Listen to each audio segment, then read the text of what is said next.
انہیں قتل کیا گیا، اس لیے کہ انہوں نے نبی کریم صلی اللہ علیہ وآلہ وسلم کی عطرت کو، ان کے نواسے کو، ان کے گھر کو ویران کیا تھا، اور امام عالی مقام سیدنا حسین رضی اللہ تعالی عنہ کو بہت ہی ظلم کے ساتھ شہید کیا تھا۔ آج ہمارے ساتھ تشریف فرمائے، ابھی تھوڑی دیر پہلے مفتی منیب الرحمن صاحب اور ڈاکٹر فضل احمد صاحب گفتگو فرما رہے تھے، اور آج ہماری بڑی خوش قسمتی ہے، دو ایسی شخصیات ہمارے ساتھ موجود ہیں۔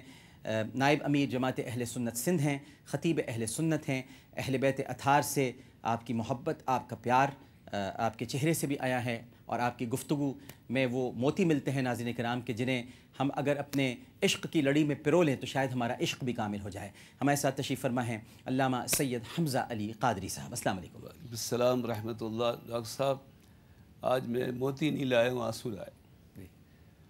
نہ زیاد کی وہ جفا رہی، نہ یزید کا وہ ستم رہا، جو رہا تو نام حسین کا، جسے زندہ رکھتی ہے کربلا۔ بالکل ٹھیک ہے۔ ان کے ساتھ تشریف فرما ہیں مرکزی محرک آل پاکستان شیعہ ایکشن کمیٹی اور مرکزی صدر متحدہ علماء محض پاکستان۔ آپ نے اپنے جوان بیٹے کو کھویا ہے، اور آپ جانتے ہیں کہ بیٹے کے کھونے کا غم کیا ہوتا ہے۔ ہمارے بہت قابل احترام ہیں، ہم جب بھی گزارش کرتے ہیں تشریف لاتے ہیں، مرزا یوسف حسین صاحب۔ السلام علیکم۔ وعلیکم السلام ورحمۃ اللہ۔ مزاجی گرامی بخیر۔ الحمدللہ۔ پروگرام کے فارمیٹ کے مطابق چلتے ہیں بلا کسی توقف اپنی پہلی کال کی طرف، اور سنتے ہیں، سمجھتے ہیں اور جانتے ہیں کہ ہم سے کیا سوال کیا جا رہا ہے۔ لیکن جب تک کالر ہمارے ساتھ محو گفتگو ہوتے ہیں، ہم علامہ صاحب آپ سے گفتگو کا آغاز کرتے ہیں۔ یہ جو اب وقت گزر رہے ہیں، یعنی عاشورہ بھی، یعنی شب عاشور بھی گزر گئی، اور اب عاشورہ بھی ایک طریقے سے گزر چکا ہے کیونکہ عصر ہو چکی ہے میدان کربلا میں۔ علامہ صاحب، یہ جو بڑی بے دردی کے ساتھ لاشیں گرائے جا رہے تھے، سر کاٹے جا رہے تھے، اور یعنی ابن زیاد نے تو یہاں تک کیا کہ جب سب کو مار چکا تو اس کے بعد اپنے جو جہنمی اس کے سپاہی تھے ان کی اس نے نماز جنازہ پڑھی اور ان سب کے سر کاٹ کر لے گیا، اور یہ بھی اس نے گوارا نہیں کیا کہ ان کو سپرد خاک کر دیا جاتا، اور یہ شاید اس کے نصیب میں ہی نہیں تھا۔ تو یہ جو ظلم کیا گیا ہے علامہ صاحب، یہ ذرا بتائیے گا، ان کے کہاں پہ نہیں ہاتھ اس وقت، یعنی تھوڑی دیر کے لیے بھی لرزہ طاری نہیں ہوا، راشہ طاری نہیں ہوا کہ کس کا سر کاٹنے کے لیے جا رہے ہیں؟ کیا ان کو یہ روایات نہیں معلوم تھیں؟ کیا ان کو یہ بتایا نہیں گیا تھا کہ امام علی مقام کے اس سر مبارک کو سرکار چوما کرتے تھے، ان کو سونگا کرتے تھے، انہیں اپنے دوش پہ بٹھاتے تھے، پھر بھی انہوں نے ظلم کیا؟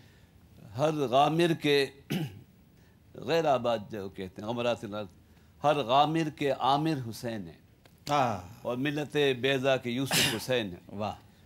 نماز روزہ تو یہ یاد رہا تھا، لیکن اس کی روح ان سے نکل گئی تھی۔ وہ جس قدر ظلم ہوا، ظلم بھی اپنے کمال پہ تھا اور صبر بھی اپنے کمال پہ تھا، اور جیسا کہ عرض کرتے ہیں کہ صبر ہو نہیں سکتا جب تک جبر نہ ہو۔ اس طرف سے جبر شدید تھا، اس طرف سے صبر مزید اور مزید تھا۔ یہ عصر کا وقت تو واقعی وہ وقت ہے جس وقت اے خاک کربلا تو اس احسان کو نہ بھول، تڑپی ہے تجھ پہ لاشے جگر گوشہ بطول۔ یہ آج ڈاکٹر صاحب کس کا خون بہا ہوا ہے؟ وہ نماز پڑھاتا، وہ خدمت کرتا، یہ وہ خون ہے جس سے مسلمانوں کا صدقہ حرام ہے۔ یہ کیسا خون، پاکیزہ خون ہے۔ اللہ اکبر! کربلا کے میدان میں کیسا خون ہے؟ یہ وہ پاک خون ہے کہ مسلمانوں کے پاک مال سے پاک صدقہ بھی اس خون پہ حرام ہے۔ اللہ اکبر! اللہ اکبر! تم نے اہل بیت کو کیا سمجھا ہے؟ تم نے خون رسول کو کیا سمجھا ہے؟ ظاہر ہے کوئی مشکل آتی ہے، کوئی بہت بیمار ہوتا ہے اور جانکاری کا عالم ہوتا ہے، اسے خون دیا جاتا ہے۔ جب ملت اسلامیہ دم مرگ پہنچی اور اسلام جسد اسلام کب کمانے لگا تو وقت پڑی، ضرورت پڑی خون کی، تو پھر خون ٹیسٹ کیا جاتا ہے نا، میچ خون کی کیا تطبیق کی انہوں نے کہ اسلام جب کمزور ہوا، کب کپانے لگا تو اسے ضرورت پڑی، خون کی ضرورت پڑی تو خون میچ کیا جاتا ہے۔ جس کا خون ملتا ہے اس کا خون جس کا خون ملتا ہے، اللہ اکبر! بہت گہری بات، جس کا خون ملتا ہے، واہ واہ! تو وقت نے جب دیکھا تو رسول سے صلی اللہ علیہ وسلم خون اگر کسی کا ملتا تھا تو حسین کا خون ملتا تھا۔ یہ خاندان نبوت کا خون تھا، جو رسول کا خون تھا، وہ نور دیدہ رسول تھے، وہ جگر گوشہ بطول تھے۔ امام حسین اللہ تعالیٰ ان کے خاندان، کسی نبی، لاکھوں نبی گزرے ڈاکٹر صاحب، کسی ایک نبی کے بھی خاندان نے اتنی بڑی قربانی نہیں دی ہے جو ہمارے آقا و مولا حضرت محمد صلی اللہ علیہ وسلم کے خاندان نے قربانی دی ہے۔ اور جگر گوشہ رسول ٹکڑے ٹکڑے ہوئے، آپ کی اولاد اولاد کی اولاد اللہ اکبر کربلا کے میدان میں ہے، اور کربلا کا میدان قیامت تک ایک سبق بنا ہوا ہے کہ دیکھو تم زندگی کے کسی حصے میں ہو، عمر کے کسی حصے میں ہو، حق پہ قربان ہو جانا۔